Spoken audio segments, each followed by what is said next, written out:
Glória a Deus. Pode tomar seu assento, por gentileza.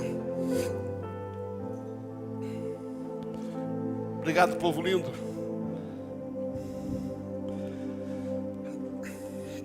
Bom dia, amada igreja. A graça e a paz do nosso Senhor Jesus Cristo. Estou feliz de vê-los aqui. Quando vinha para cá, conversando com a pastora Mira, falei assim, hoje é dia das mães ficarem um pouquinho mais em casa, algumas delas, né? Sei que esse domingo do dia das mães é um domingo onde tem tanta coisa para fazer, né? E assim mesmo, algumas de vocês conseguiram rapidamente vir até aqui. Estou vendo mamães aqui com criança no colo, que bom ter vocês aqui, né? Vocês nos inspiram. Deus abençoe a vida de cada um de vocês. Parabéns, feliz dia das mães a todas que aqui estão presentes, aquelas que estão em casa assistindo, aquelas que assistirão. Hoje estão numa difícil tarefa aí, de trazer toda a estrutura para casa. Deixa eu dar uma palavra para os maridos.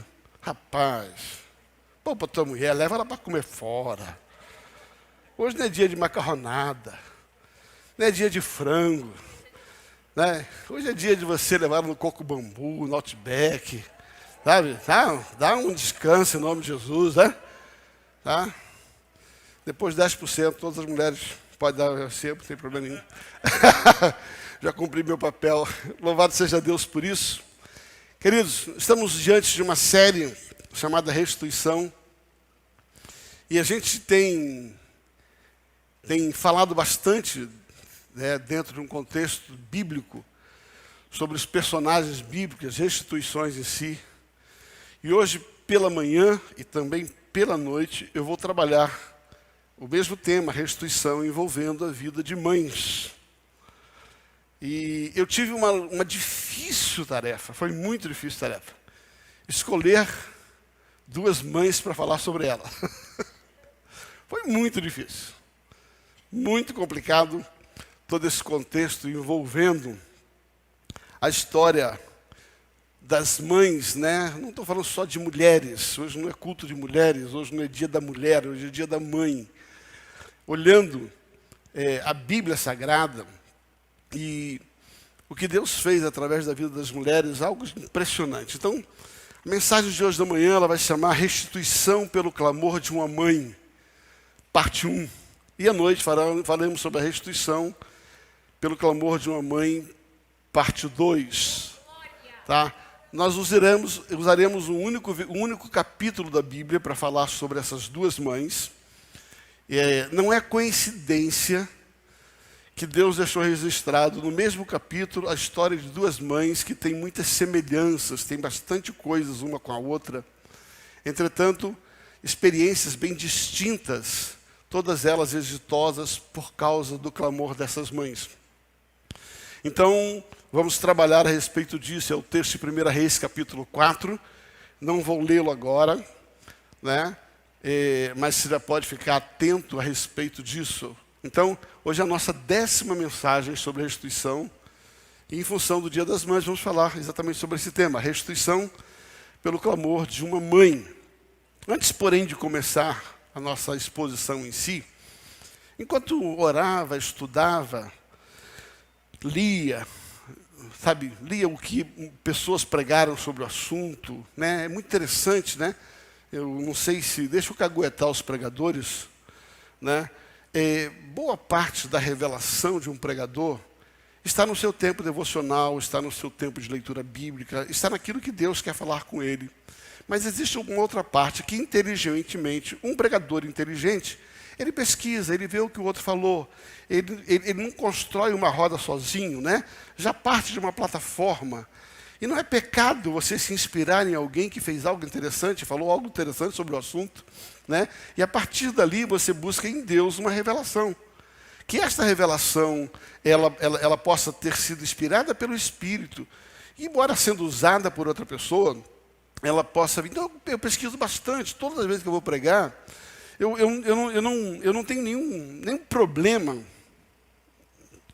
Hoje você gosta dando meio defeito, mas dá uma segurada aqui. Eu não tenho nenhum problema de lidar, sabe, com essa questão de dar mérito, dar crédito a quem já fez coisas boas. Eu acho uma soberba impressionante de alguns pregadores de achar, querer autenticidade, sabe, daquilo que não é tão autêntico, né? Antes da gente, muita gente falou coisa muito boa a respeito do mesmo assunto. E por que não valorizar essas pessoas? Por que não dar honra a elas a respeito disso? E nos inspira a respeito disso. E eu estava lendo muito sobre a questão das mães. Eu lembro que eu li uma das coisas que fala sobre as mães, e não sei qual foi, né? Confesso que não sei mesmo, porque eu li bastante. Ele está falando um histórico das mães contemporâneas, não só das mães bíblicas, mas das mães contemporâneas que foram mulheres que fizeram diferença na sociedade através da vida dos seus filhos. E citou muitas mães de pregadores, muitas mães, mas sem dúvida, todos eles citam a mesma mulher, Susana Ellen. Todo mundo que vai falar sobre uma mãe que de fato fez a diferença, uma mãe contemporânea, histórica, conhecida, é Susana Wesley. Não sei se vocês sabem quem é Susana Wesley, é mãe de John Wesley, né, um grande pregador, um grande avivalista, né, metodista, que revolucionou a história do avivamento sobre a face da terra, influenciou muita gente. E é interessante você olhar a vida de Susana Wesley e a história dela. Eu até recomendo que você leia, pesquise sobre Susana Wesley. Sabe, ela e o seu marido, Sam Wesley, criaram 19 filhos, num período bem distinto. Tá? E existiam tantas coisas, né? Eu estava lendo esses dias as 16 regras da casa de Susana Wesley, muito interessante. Se nós praticássemos na nossa casa, se as mães praticassem em casa, pelo menos parte daquelas 16 regras jamais iam perder filhos. Sabe? Ela criou 16 regras para criar 19 filhos. Regras que todos tinham que seguir. Né? Foi algo muito interessante, me inspirou bastante olhar aquilo ali. E eu vi ali, naquelas regras, algumas regras pelas quais a minha mãe me criou também. E eu tenho certeza que ela não leu sobre Susana Wesley. Né? E regras, não é regras só bíblicas, é regras práticas do dia a dia da casa, né? Do funcionamento, do relacionamento em casa, relacionamento com os filhos, sabe? Muito interessante. Mas confesso aos irmãos que uma das coisas que me destacou muito, uma das coisas que me chamou a atenção dentro da biografia da Susana Wesley, era o estilo de vida dela, de oração. Né? Apesar de ter 19 filhos, e se você tem mais de um, você sabe o que eu estou falando, se você tem mais de 2, se você tem 4, você sabe o que eu estou dizendo, não é fácil criar um bando de filhos dentro de casa. Se não é fácil criar 4, diga a Marta, imagina que você criar 19 filhos dentro de casa. E os 19 filhos entenderem e respeitarem os 19, que a hora que você vai falar com Deus, eles não podem se meter. E essa vida de Susana Wesley, essa dedicação de oração, acabou inspirando seus filhos, o clamor dela, acabou fazendo de um dos filhos um dos maiores escritores de hinos da história, escrevendo mais de 400 hinos. Inspirou seu filho, John Wesley, a ser o maior avivalista de todos eles. Era uma mulher de oração. E dentro desse tempo de oração, uma coisa que me destacou e que me chamou a atenção na vida de Susana, é que ela tinha 19 filhos e ela tinha um horário para cada filho, onde ela falava das coisas de Deus individualmente com cada filho. Você consegue entender o que eu estou dizendo isso? Você consegue? Que coisa essa mulher criou? Que estrutura familiar, que respeito ela criou? E a consequência disso foram homens cheios do Espírito Santo que revolucionaram o mundo. Através da sua vida de oração e através da oração que ela fazia individualmente. Eu fiquei pensando, fiquei tentando fazer conta.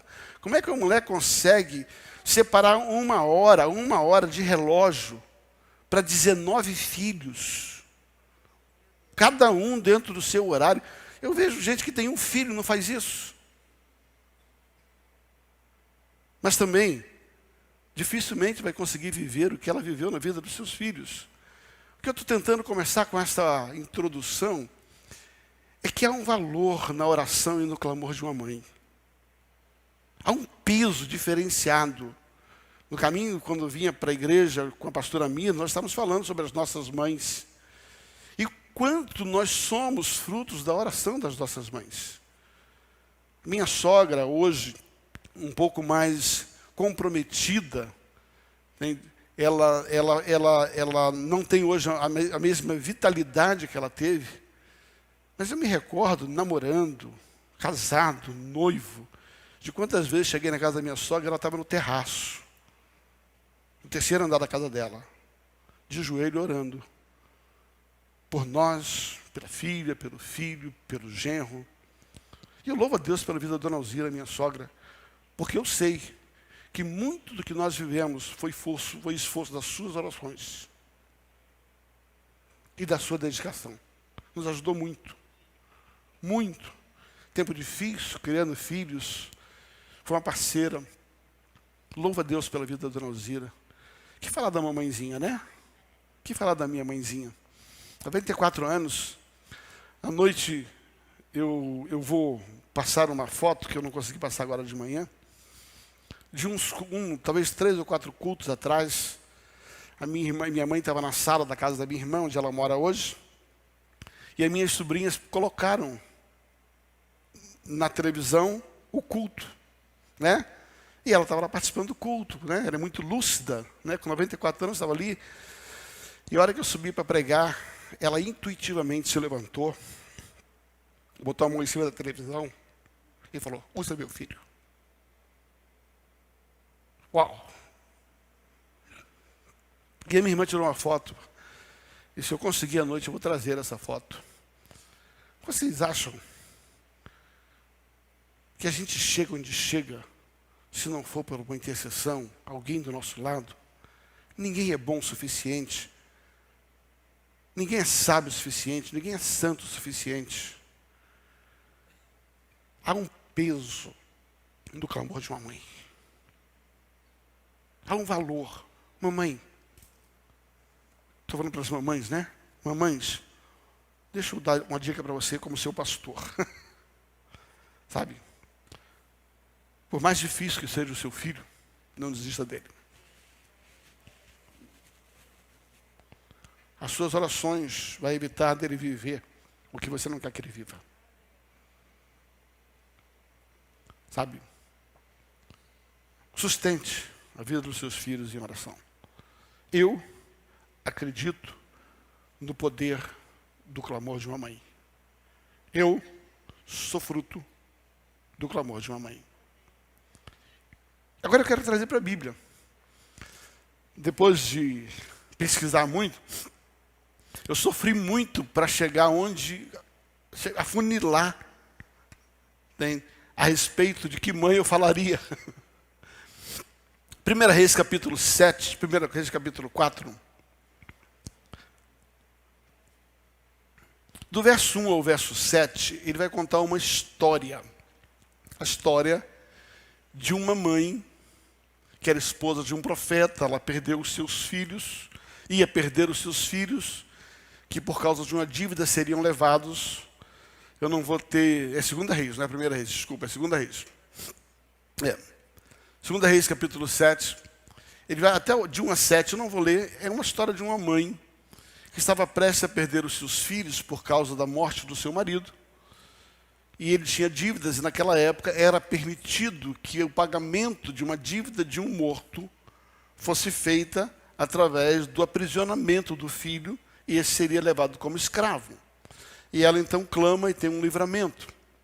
A partir do verso 8, até o final praticamente do capítulo, vocês vão ter uma outra história de uma outra mulher. Uma mulher que morava em Sunem, uma sunamita rica, que acolhe o profeta Eliseu na sua casa. E ali ela trata com honra aquele profeta, aquela mulher era estéril. E a atitude dela de honra levou ela a receber um filho, apesar da idade avançada. E a partir daí ela começa a cuidar daquele filho. E ali na frente, quando o menino já estava crescido, num dia de trabalho, o menino morre. E aquela mulher então vai até o profeta restitui a vida deste menino. Hoje pela manhã nós vamos falar sobre essa mulher, a primeira mulher, a esposa do profeta, e à noite vamos falar sobre a sunamita. Entretanto, antes de entrarmos na história dessa primeira mulher, a esposa do profeta, eu quero citar aqui, mencionar 6 mães na Bíblia que mudaram a história dos seus filhos por causa do clamor. A Bíblia está cheia de história de mães que com seu clamor trouxeram filhos ao mundo. Diga amém. Salvaram vidas. Diga amém. Restituíram propósitos. Diga amém. Trouxeram provisão e proteção para os seus filhos. A Bíblia está cheia de histórias onde o clamor de uma mãe produziu coisa extraordinária. Da vida, a restituição dela, da ausência de comida, provisão, tudo pelo clamor de uma mãe. E eu citei aqui algumas mães. Por exemplo, a vida de Ana, 1 Samuel, capítulo 1, do verso 9 ao verso 13. Você vai conhecer a história de Ana, uma mulher estéril, que clamava por um filho, desejava ardentemente por um filho. Ela chega diante de Eli, o sacerdote, e a Bíblia é muito forte naquele tempo, onde ela diz que essa mulher chegou ardentemente, e ela clamou por um filho, e chorava por aquele filho, pedindo a Deus aquele filho, e ela fez um voto: Senhor, se o Senhor me der um filho, eu deixarei ele viver na tua presença por toda a minha vida. E aquele voto de Ana foi atendido, embora o sacerdote não tivesse entendido essa atitude dela, achando que ela estava bêbada de tão intensa que estava no seu clamor, a criticou por isso. E essa mulher, na sua simplicidade, no quebrantamento do seu coração, ela disse: não, meu Senhor, não, eu não estou bêbada, eu não estou, pelo contrário, eu estou aqui clamando por um filho, eu estou aqui aos pés do Senhor, clamando por um filho. E o sacerdote, então, orientado por Deus, ele libera Ana, e o clamor de Ana traz à vida um filho. Eu quero dizer para você que não é mãe, o teu clamor a Deus pode ser atendido. Ouça o que eu vou dizer para você. O teu clamor a Deus pode ser atendido. Já havia um desespero dentro da vida dela. Entretanto, você vai perceber que não só Ana, um segundo personagem, uma segunda mulher que me chamou a atenção foi Agar. Quem era Agar? Agar era uma concubina de Abraão, serva de Sara. Como Sara não podia ter filho, Sara propôs a Abraão que ele então ele coabitasse com Agar, para que Agar pudesse ter um filho. Agar tem um filho, esse filho é criado, mas quando Sara tem um filho, a Sara percebe que o ambiente não está bom e ela manda Agar embora. Isso lá está em Gênesis capítulo 21, do verso 15 ao verso 21. Sabe, ela manda Agar embora. E Agar sai com a provisão, um pouco de água, um pouco de alimento, e ela vai para o deserto. E chegando num determinado lugar ali no deserto, a água tinha acabado. E ela percebeu que o menino ia morrer. Então ela deixou o menino à distância. Ela deixou o garoto sentado ali num canto, já era quase que um adolescente. E ela começa a chorar diante do Senhor. Senhor, esse menino vai morrer, esse menino vai morrer. Senhor, esse menino vai morrer. E a Bíblia diz que Deus manda um anjo por causa do clamor de Agar. E ele diz assim: esse menino não vai morrer. As tuas orações, elas chegaram diante de Deus. O teu clamor chegou diante de Deus. E não só vamos fazer o menino viver, mas existe uma promessa sobre a vida deste menino. Presta atenção. O clamor de Agar não só salvou o seu filho, mas deu destino e propósito para ele. Um menino prestes a morrer, um menino sem suprimentos, ele estava pronto para morrer, mas a oração dela, o clamor dela: mamãe, preste atenção, não importa o cenário mais difícil que aconteça, o teu clamor pode mudar a história do teu filho. A terceira mulher é Joquebede, mãe de Moisés. Isso está ali em Êxodo capítulo 2, do verso 1 ao verso 10. Você vai ver Joquebede, sabe, recebendo um filho num momento muito difícil, num momento, sabe, onde havia uma lei que ia matar todos os meninos. E essa mulher faz um clamor no espírito, sem palavras, um clamor movido de uma atitude. ela pela fé, ela pega esta criança, porque ela sabia do propósito da existência dessa criança. Já preguei sobre isso em uma das nossas mensagens sobre a instituição, sobre a vida de Moisés. E essa mulher, então, sabe, ela faz algo muito forte, ela coloca essa criança no Nilo, na água, com um ato de confiança em Deus, de que Deus preservaria a vida desta criança. E por causa deste ato de clamor, através de uma atitude de fé, ela é restituída do filho por um tempo, e ela consegue colocar o seu filho no propósito profético da vida dele. O clamor de Joquebede evitou que Moisés fosse morto. Clamor não são só palavras, nós vamos ver isso hoje e à noite também. Clamor não são só palavras, clamor também são atitudes. A atitude dela era um clamor, um gemido interno, que foi ouvido por Deus. E o seu filho foi salvo por isso. A quarta mulher é Abigail. Você percebe a dificuldade de pregar sobre uma mulher só? Por isso que eu amo as mulheres. Principalmente a minha. Abigail. Está em 1 Reis, capítulo 11, de 1, de verso 11 ao verso 40. A história de Abigail é uma história muito interessante, né? Entende? Abigail era esposa de Nabal, e ela com muita sabedoria evitou que Davi cometesse um crime desnecessário, matando seu marido. E essa sabedoria chamou tanta atenção de Davi, que quando Nabal morreu, Davi a tomou como mulher, né, dada a sabedoria dela. E a Bíblia diz que Davi fez uma promessa para ela, que o filho que nasceu dela, Salomão, seria rei. Seria rei no lugar dele. Passa-se um tempo, essa história está ali em 1 Reis 1, do versículo 11 ao versículo 40. Sabe, passa um tempo, Davi está velho, Davi não está podendo tomar decisões, e um dos filhos de Davi, chamado Adonias, ele percebe um momento que Davi não está lúcido, não está bem, e ele usurpa o trono, ele toma o trono, ele chega num lugar e diz assim, agora eu serei o rei. E ele pega um sacerdote, ele pega um general, ele pega o povo, ele faz uma festa numa cidade e se estabelece como rei. Quando isso acontece, Abigail é avisada por Natã de que agora o trono que era do filho dela tinha sido tomado por um outro, por um irmão que não era filho dela. E aí ela vai até Davi e ela clama, fala comigo, clama. Ela chega por Davi e diz assim, deixa eu falar uma coisa para você. Você me prometeu, agora eu vim clamar o direito do meu filho ser rei. Natã entra, confirma, e por causa do clamor de Abigail, o trono que era de Davi continuou sendo dele. Ninguém roubou o que era do filho dela por causa do clamor dela. Meu Deus do céu!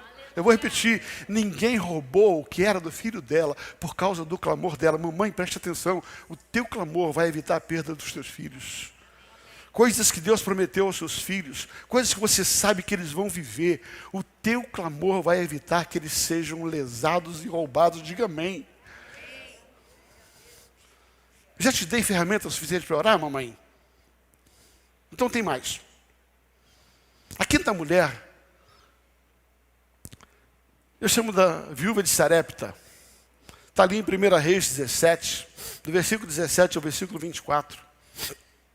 Essa mulher, você conhece bem a história, o profeta Elias é excitado por Deus para descer do lugar onde ele estava, e ele vai até a casa de uma viúva, e chega lá, ele encontra uma viúva que está com uns cavaquinhos, 2 cavaquinhos, indo em direção, ele fala para aquela mulher, ele diz assim, ouça bem, mulher, me dê um pouco d'água. Aquela mulher foi e deu água para ele, falou assim, agora faz um bolo para mim. A mulher falou assim, eu não tenho nada em casa, eu peguei esses 2 cavaquinhos aqui, esses 2 gravetos, vou cozinhar o último bolo que tem, a última farinha que tem, eu e meu filho comeremos e morreremos. Ou seja, ela estava prestes a ver um filho morrer. Eu e meu filho morreremos.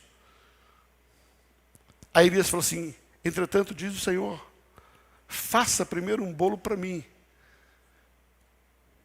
depois vocês vão comer. Ele profetiza que eles vão comer, ele não comeria todo o bolo, e nunca mais faltará. A atitude daquela mulher, O clamor daquela mulher, movida por uma atitude, salvou a vida do seu filho. Trouxe provisão para dentro da casa do seu filho. Presta atenção. Sabe, mamãe, a provisão material que você precisa, ela vem através do teu clamor.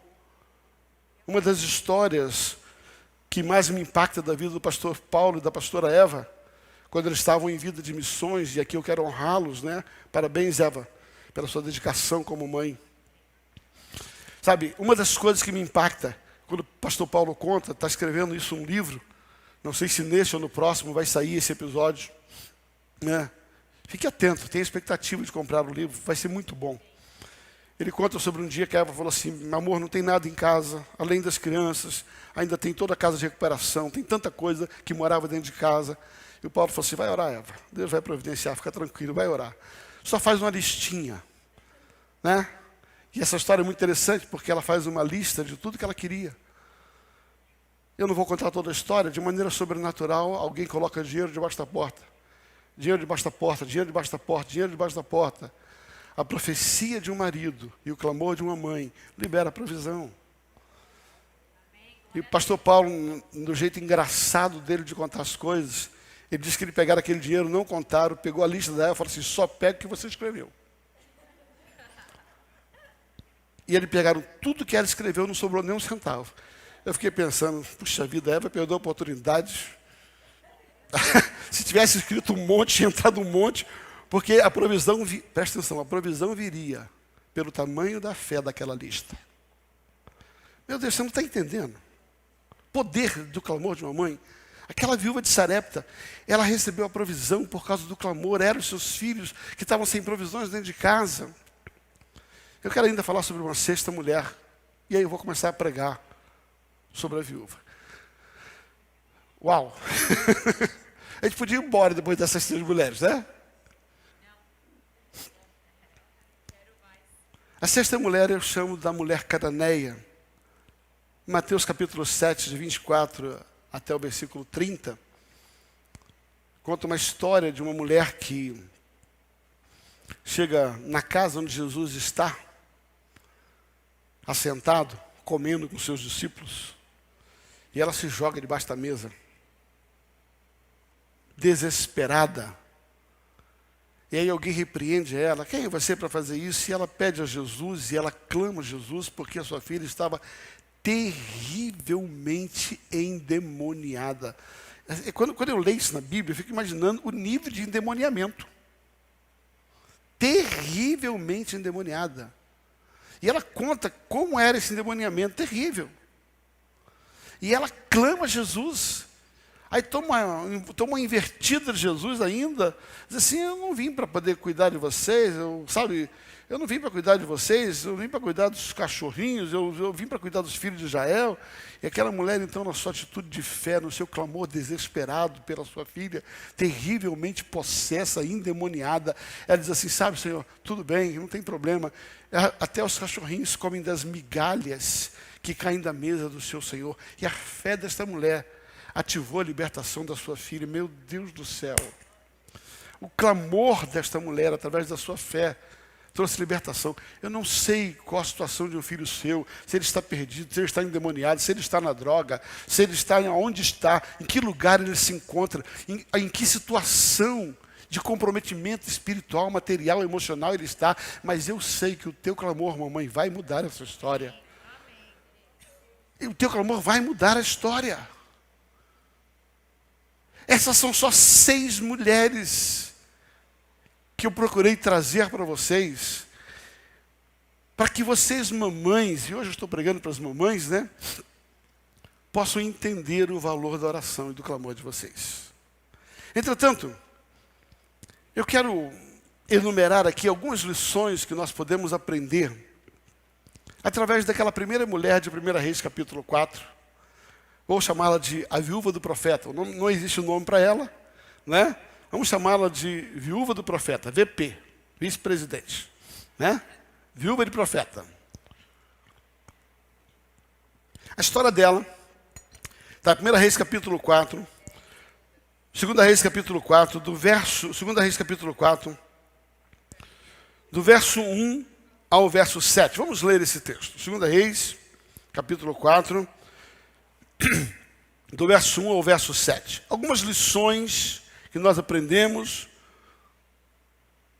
com a viúva do profeta. Certa mulher das mulheres dos discípulos dos profetas clamou, fala comigo, clamou a Eliseu dizendo: meu marido, teu servo, morreu, e tu sabes que ele temia o Senhor.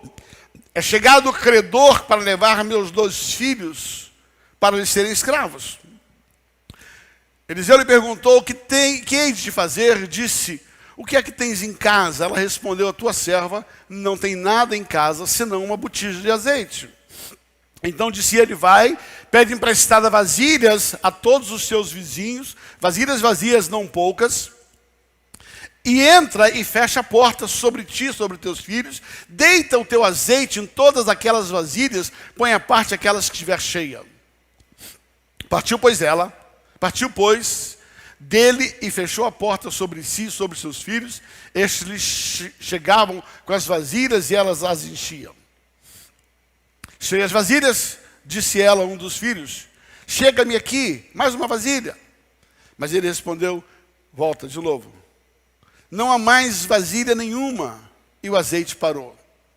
Versículo 7. Então foi ela, fez saber ao homem de Deus. E ele disse: vai, vende o azeite, paga a tua dívida, tu e teus filhos, e vive do resto. Algumas lições, 7 lições que nós aprendemos com essa mulher viúva do profeta. Lição número 1. Primeira lição: quando se enfrenta um problema, não busque ajuda em qualquer lugar, nem se aconselhe com qualquer pessoa. Ai, meu Deus do céu. Fala comigo, principalmente as mulheres. Quando a coisa pegar. De novo, quando a coisa pegar. Quando estiver ruim, cuidado aonde e com quem você se aconselha. Queridos, conselho tem um poder incrível de ajudar e de destruir. Eu vou repetir. Mamãe, cuidado aonde e com quem você se aconselha nos momentos difíceis. Eu já vi muita gente se arrebentar por causa de um conselho. E eu já vi muita gente ter a vida de volta, ter a situação resolvida, por causa de um conselho. Então, a primeira coisa que eu vejo na vida desta mulher é que ela teve a sabedoria de ir no lugar certo e procurar a pessoa certa para ajudá-la diante de um problema. Sabe, ampliando um pouquinho a nossa mensagem, né? Sexta-feira, pastor Rogério e pastora Marta fizeram, uma live ao vivo sobre casamento, né? E tem sido toda a primeira sexta-feira. É muito interessante, gostaria que você ficasse um pouco mais atento e participasse. Muitas coisas que têm destruído casamentos são quando se pede conselhos para a pessoa errada. De igual modo, não só no casamento, em tudo. Eu estou dizendo, em outras palavras, cuidado com as suas amizades, cuidado com os lugares que você frequenta, cuidado com os amigos sábios, entre 50 aspas, que tem na sua vida e tentam te aconselhar. Eu não tenho nada contra os amigos do trabalho. Mas eu vou dizer uma coisa para você. Se ele não tema Deus, chuta que é laço. Aleluia. Eu vou repetir. De boas intenções, tem um caldeirão de enxofre que está cheio de gente. Conselhos não se dá de boas intenções, se dá de princípios da palavra de Deus. E se dá diante do temor de Deus. Amém. Você tem uma igreja. Você tem pastores nessa igreja. E você tem nossa disposição de te atender e te servir. Então não tem desculpa para você buscar conselho no lugar errado e na pessoa errada. E para não perder a viagem, isso serve para os maridos também. seu cabeção. Teu amigo de copo não é teu amigo de conselho. Teu amigo de futebol. Mas hoje não vou falar com os homens, né? É só uma lambadinha para o chicote pegar a raspadinha assim, ó. Né? Se serviu para você bem, se não serviu, fique atento para que você não tenha que pegar a rebarba da chicotada.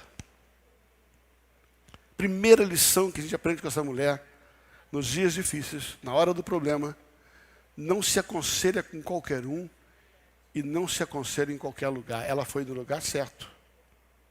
Buscar conselho na pessoa certa. Eu vou dizer para você que a restituição do clamor dela não foi porque ela clamou, foi porque ela clamou certo, no lugar certo, para a pessoa certa. Segunda lição que nós aprendemos com ela. Ela sabe que Deus é um Deus que recompensa fidelidade. Olha que coisa interessante. Aquela mulher, você vai ver isso lá na segunda parte do capítulo, do versículo 1. Ela chega para o profeta. Primeiro ela vai até o profeta e fala com o profeta que era a pessoa certa. Depois ela diz assim: eu vim aqui porque o teu marido, o meu marido, o teu servo, era fiel. O que ela está dizendo?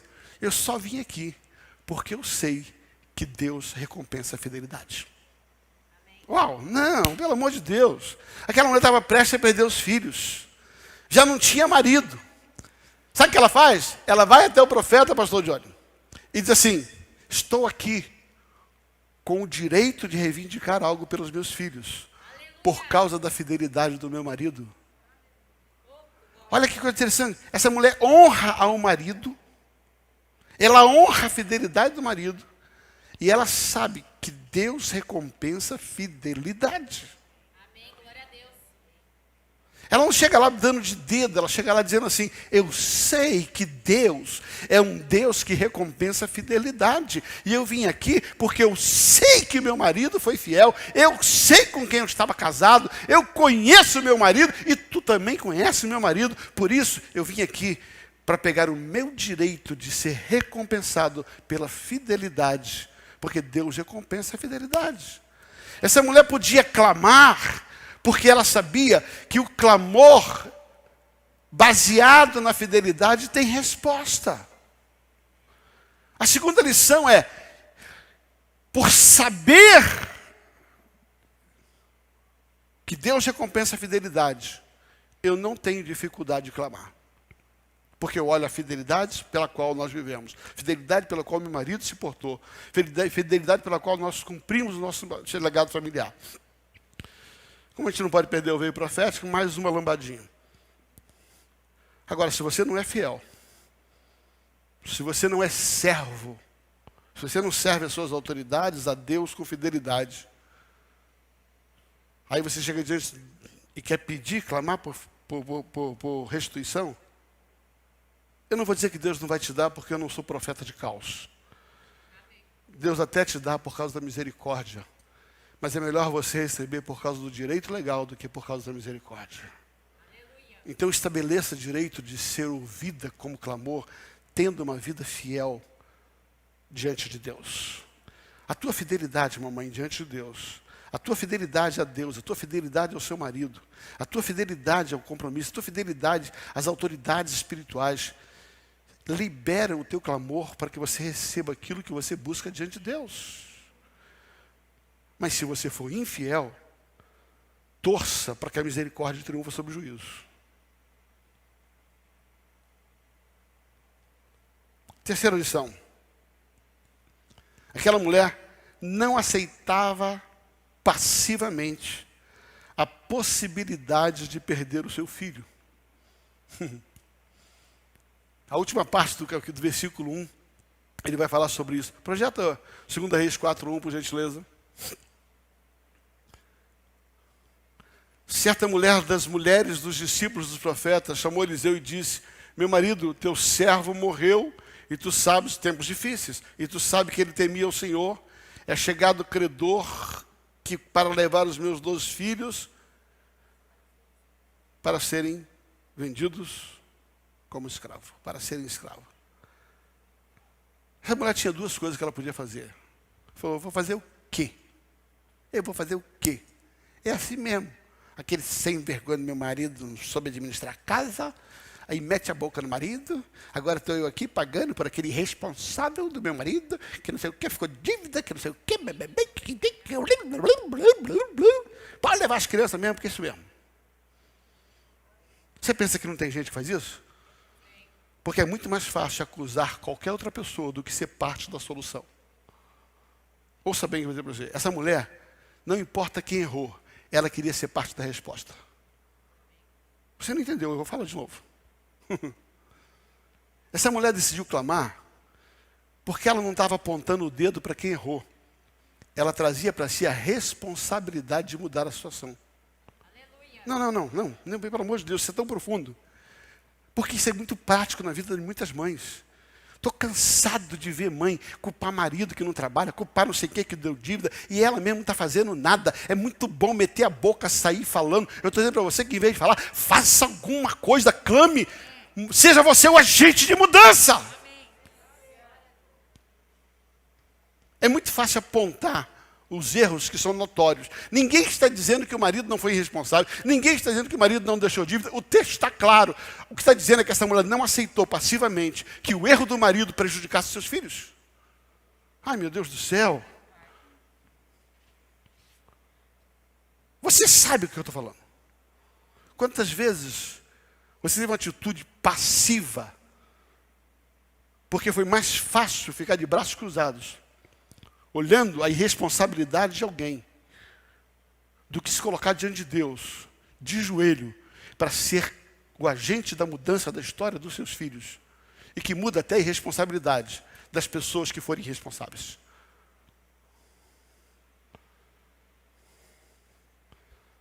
Há poder na sua oração, há poder no seu clamor. Então use a sua boca para clamar e não sua boca para reclamar. Mamãe, o seu clamor pode mudar a história da irresponsabilidade de outras pessoas. Quarta lição. Aquela mulher era crente. Acreditava em palavras proféticas. Eu gosto disso aqui. Acreditava que Deus usa profetas para estabelecer e mudar destinos. Eu não estou falando sobre cegueira espiritual, nem falta de julgamento, de profecia, não é isso que eu estou dizendo. Você vai ver isso em 2 Reis, capítulo 2, no capítulo 4, do verso 2 em diante. Olha o que diz lá o verso 2 a 4. Ele vai dizer assim, Eliseu disse, que hei de te fazer? Declara-me o que tens em casa. E ela disse, tua serva não tem nada em casa, senão uma botija de azeite. Então disse ele, vai e pede para ti vasos emprestados de todos os teus vizinhos, vasos vazios, não poucos. E entra, fecha a porta sobre ti e teus filhos, e deita o azeite em todas aquelas vasos, e depois põe-te a parte. A Bíblia diz que ela foi e fez. Ela foi buscar um conselho, mas ela decidiu, porque pediu o conselho para a pessoa certa, ela decidiu obedecer o conselho. Eu costumo ter uma frase que é de minha autoria e eu gosto muito dela. Normalmente, quando a pessoa brinca fingindo que é aconselhada, eu também brinco fingindo que aconselho. Eu vou repetir. Tem gente que finge que recebeu o conselho, então eu preciso fingir que pastoreio. Porque não adianta você chegar com uma coisa pela metade. Tem gente que quer conselho, mas quer contar de um jeito pela metade, para que aí ela ouça o que ela quer e não o que ela precisa. Você vai receber conselho na proporção que você falar a verdade. O conselho que você vai ter está diretamente ligado às informações que você vai dar. Se você dá uma informação distorcida, se você der uma informação pela metade, manipulada, você vai receber um conselho pela metade. E depois vai culpar o conselheiro, quando na verdade foi você que trouxe o assunto, que não trouxe com transparência. Aquela mulher, ela abriu o coração dela e falou toda a verdade, está aqui, pá. Aí o cara falou assim, é isso que tem que fazer, é isso que tem que fazer? Tá bom, já que eu recebi um conselho, eu vou receber o conselho, eu vou viver o conselho, eu vou fazer exatamente aquele conselho que eu recebi. E a partir daí, a provisão veio pela transparência do pedido e pela obediência do conselho. Lições para aprender. Você quer resolver algumas coisas? Saiba com quem se aconselhar, aonde se aconselhar, mas seja verdadeira. Seja transparente. Não manipule informações para receber agrado do pastor ou do conselheiro. É tão lindo quando você está diante de uma pessoa e diz assim, pastor, eu errei. Eu sei que eu tenho muita culpa nisso. Mas eu não estou entendendo isso. Também meu marido fez aquilo, meu filho fez aquilo. É tão gostoso. Agora, quando a pessoa chega, não, porque meu marido, porque meu filho, porque o Lula, porque o Bolsonaro, porque o presidente, porque o STF, sabe? Todo mundo menos ela. Já dizia minha sábia vozinha, sabe? Ninguém erra sozinho. Essa mulher, como quarta lição, ela acreditava na palavra profética, porque ela sabia quem estava dando e ela sabia o quanto ela tinha sido transparente para isso. E Deus então foi lá e quinta lição que nós aprendemos com essa mulher. Ela foi humilde, eu gosto disso aqui, para receber a ajuda dos amigos nos momentos difíceis. Yes! Que coisa preciosa. Ela foi humilde para receber a ajuda de outros. E aqui já não era um conselho, era ajuda. Sabe qual foi o profeta falou assim? Arruma vasilha vazia. Se ela só usasse, se ela fosse orgulhosa, vou encher as vasilhas da minha casa. Não quero vasilha de ninguém. Ninguém tem que saber que eu estou passando necessidade. Ninguém. Não vou. Se ela tivesse 10 vasilhas em casa, ela teria 10 vasilhas cheias de azeite. Mas a hora que acabasse, se finir, já era, dançou. O orgulho é terrível. Essa mulher, para receber a bênção, ela teve que ser humilde para permitir que as outras pessoas pudessem ser parte do milagre dela. Eu vou repetir. Ela foi humilde para receber a ajuda de pessoas. Deus vai usar pessoas para ser parte do teu milagre. Nós, todos nós do ministério, eu conheço a história de muitos, de alguma maneira, em algum momento, fomos abençoados por alguém que Deus enviou, que nos cedeu vasilhas. Que nos cedeu vasilhas. E se você tiver essa postura, eu não quero a vida de ninguém, não quero vasilha de ninguém, você vai ficar vasilhado. Vai ficar sem vasilha. Ou desvasilhado, né? Tinha um cara que era ministro, ele chamava-se Magre, ele inventava a palavra. É meu ídolo.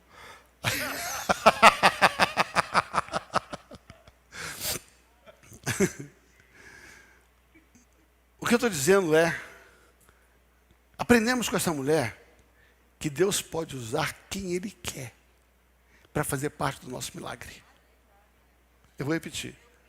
Aprendemos com esta mulher que Deus vai usar quem Ele quer. E se você decidir escolher a vasilha que você quer e não a vasilha que Deus mandou, você vai ter que se virar sozinho. O teu milagre, Deus vai fazer através de alguém que Ele vai levantar para te ajudar. E se você não for humilde para receber ajuda, você terá uma bênção parcial. Você tem o clamor, a resposta tem, mas a tua provisão será comprometida. Sexta lição. É a penúltima lição. Você está gostando disso aqui?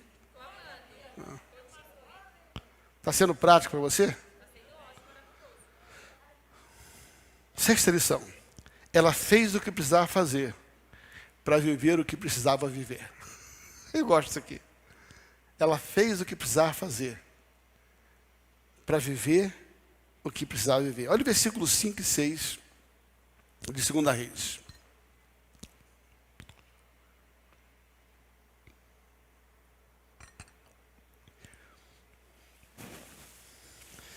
Partiu, pois, dele, fechou a porta sobre si, fez o que tinha que fazer. E seus filhos, eles chegaram vasilhas, e ela enchia, fez o que precisava fazer. Cheias as vasilhas, disse a um dos filhos, chega-me aqui mais uma vasilha. Mas ele respondeu, não há mais vasilha nenhuma. E o azeite parou. Diga assim, ela viveu o que viveu, porque fez o que fez. Glória do Senhor. Adianta você receber um conselho se você não vai fazer o que precisa ser feito. Não adianta você clamar se você recebe uma orientação e você não segue ela.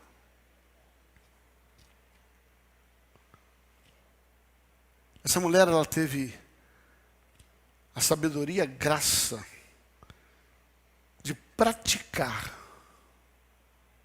o conselho na íntegra.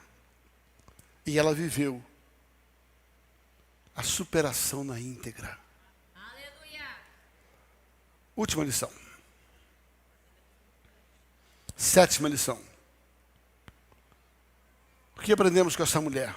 Que a sua atitude, o seu clamor, preservou a vida dos seus filhos e provisionou sustento para toda a família. Vai comigo até o versículo 7, onde termina a história dessa mulher. Então foi ela, fez saber ao homem de Deus, e ele disse, vai, vende o azeite, paga a tua dívida, tu e teus filhos, e vive do resto. Sabe, o que eu acho interessante é que ele orienta aquela mulher, ele dá uma aula de administração, né? Ele diz assim, agora que está tudo aí, primeiro vai lá, paga tudo que você deve. Vai lá e acerta a vida, limpa o trecho. Não fica tentando enrolar dívida. Não parcele dívida, pague. Deus te deu dinheiro, pague. Ouve, Deus te deu dinheiro, pague dívida. Se existe hoje, você não consegue ver, mas atrás, por dentro daquela tarjeta do Mastercard da Visa, tem um demônio. Aquele plásticozinho, tem um demônio ali. E esse demônio diz para você assim, compra que vai dar jeito. Compra que vai dar certo você pagar. Não, você é crente, você tem fé. Vai lá e compra. Gasta mesmo. E aí, esse demônio já instigou o coração do gerente para aumentar o teu limite.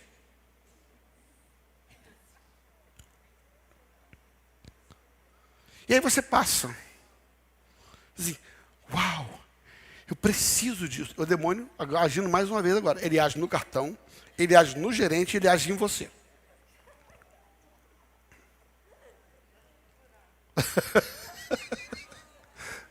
E depois ele age no teu marido brigando. Brincadeiras à parte. Ele diz assim, administre bem o que você tem agora. Pastor Johnny, pode subir, por favor. Administre bem o que você tem agora. Deus trouxe uma provisão, uma restituição. Vai lá e pague primeiro o que você tem. Libere seu cartão de crédito. Depois volta a gastar de novo. Não tem problema nenhum, não. Mas tome uma decisão. Pague a dívida que você tem. Administre bem, bota a provisão dentro da sua casa. Gente, tem gente que tem fé de menos. Mas tem gente que fede demais. Tem gente que tem tanta fé que chega a feder.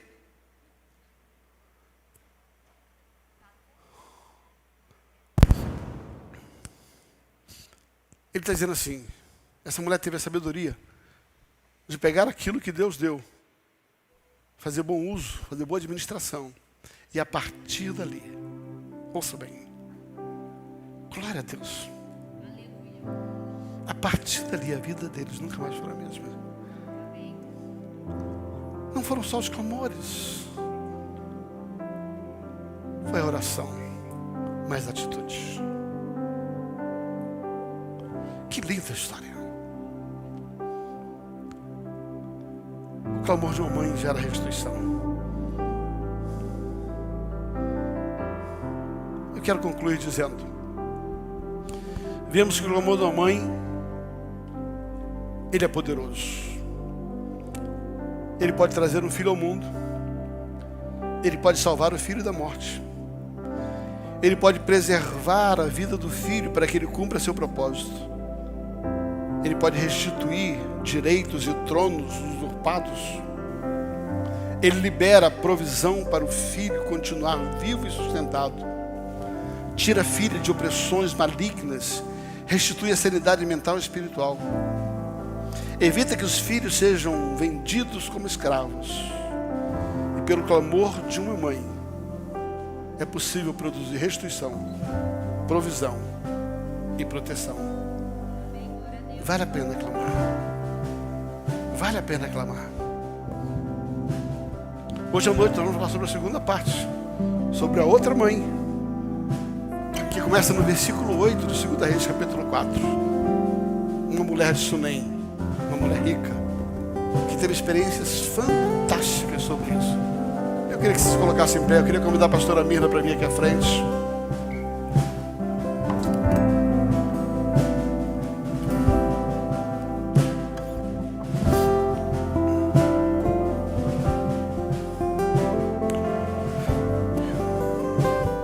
Quero agradecer a Deus pelas filhas que Deus deu a mim e a você para criar.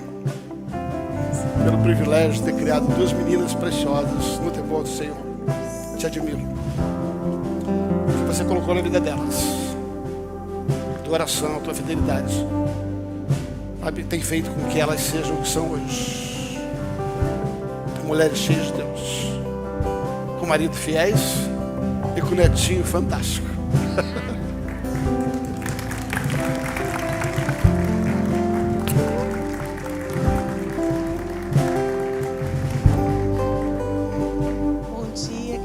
Como orar agora, né?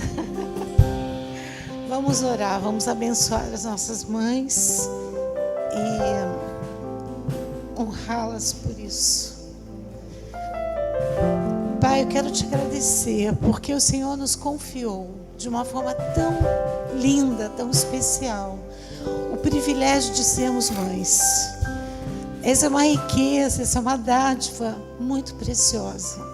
Obrigada, Senhor, pela vida de cada mãe presente nesse lugar hoje e por todas as que nos assistem. Nós queremos, como igreja, como líderes nessa casa, abençoar a vida de cada uma delas, declarar que o favor do Senhor é perfeito, declarar que a tua sabedoria flua na vida de cada mulher que tem tido essa dádiva, que tem exercido o papel de ser mãe.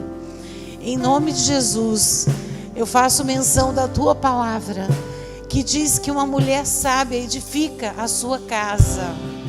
E por essa razão, Pai, porque o Senhor diz essa verdade, nós declaramos que a sabedoria do Senhor venha sobre a vida das mães, venha sobre a vida de todas as mulheres, que elas sejam capacitadas pelo teu Espírito para exercerem esse papel, para serem intercessoras, para se colocarem nas brechas na vida dos seus filhos e para, acima de tudo, crerem que o Senhor é poderoso para fazer grandes transformações. A tua palavra nos assegura que nós podemos interceder, porque o Senhor também nos diz que a aliança que nós temos contigo é uma aliança para a qual os nossos filhos têm direito. Nós abençoamos, Pai, os nossos filhos. Declaramos que a obra que o Senhor começou na vida deles, o Senhor mesmo vai aperfeiçoar.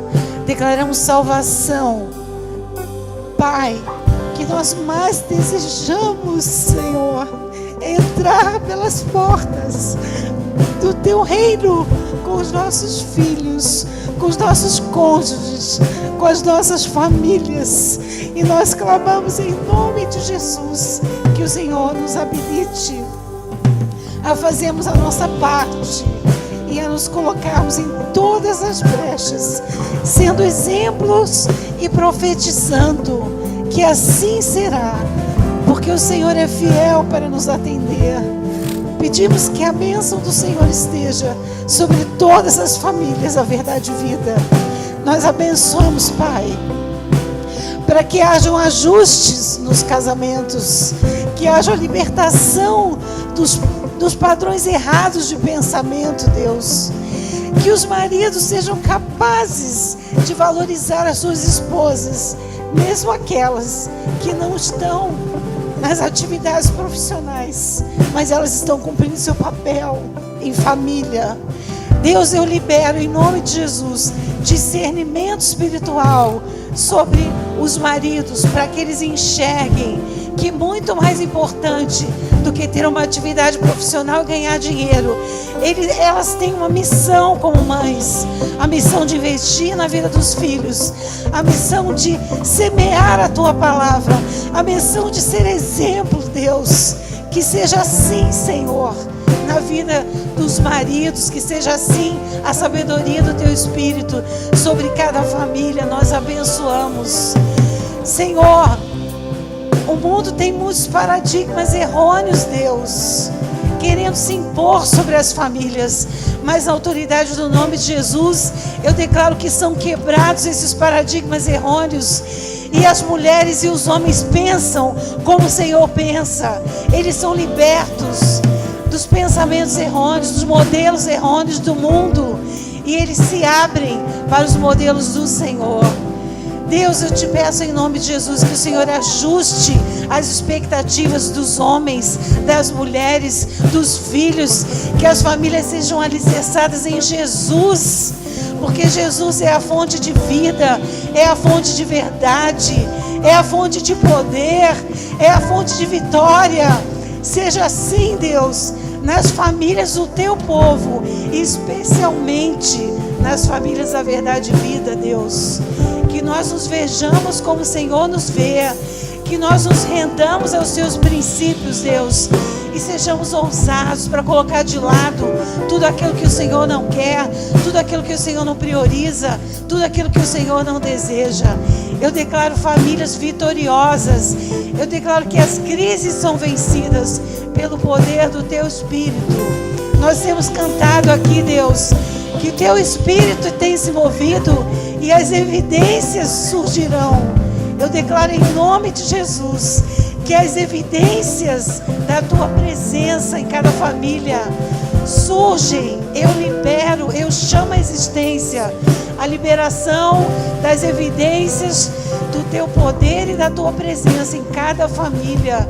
Eu faço isso em nome de Jesus e Te agradeço, Deus, pela honra que o Senhor nos deu de exercermos o papel de mães, de orientadoras, de ajudadoras, de filhas do Senhor, que exercem influência, cada uma de nós, do nosso jeito, mas o Senhor nos tem capacitado.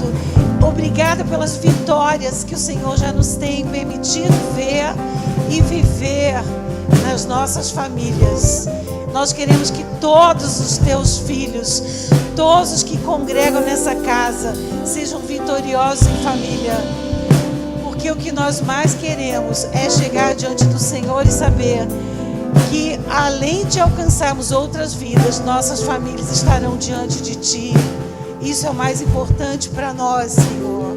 Abençoamos, Pai, todas as mães, que o espírito de sabedoria e de revelação venha sobre cada uma, Deus, e elas se levantem como mulheres intercessoras, mulheres cheias do Teu Espírito, mulheres que profetizam vida sobre as suas famílias, sobre os seus filhos, sobre os seus cônjuges. Seja assim, em nome de Jesus. Aleluia.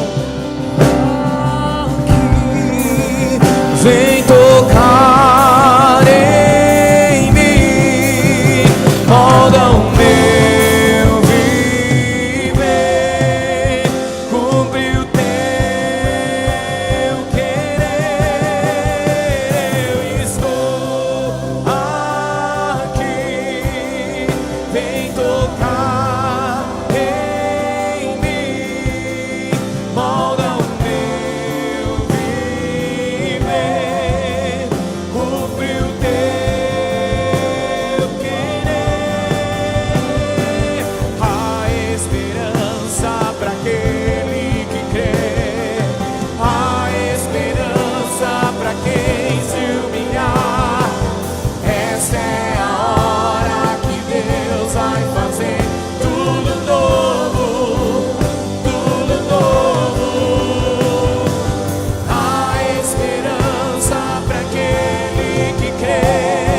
galera. Senta um minutinho.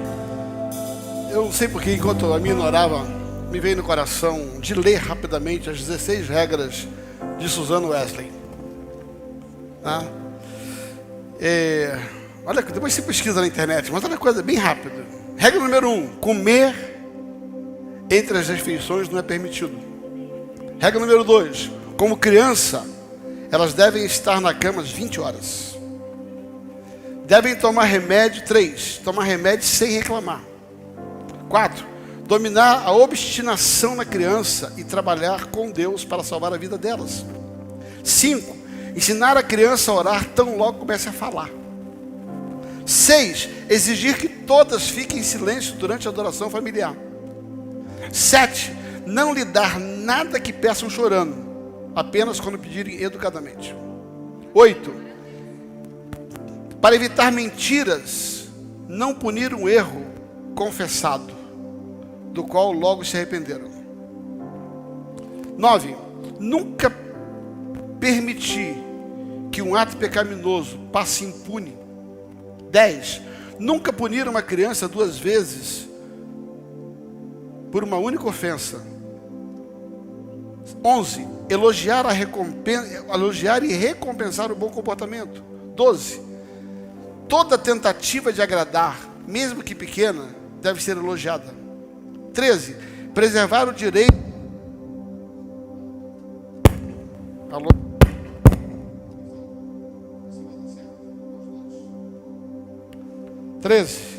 Preservar o direito de propriedade, mesmo em casos de menor importância. 14: cumprir com rigor todas as promessas feitas. 15: não exigir que um filho trabalhe antes que saiba ler bem. E 16: ensinar a criança a terem medo da vara. Precioso, né?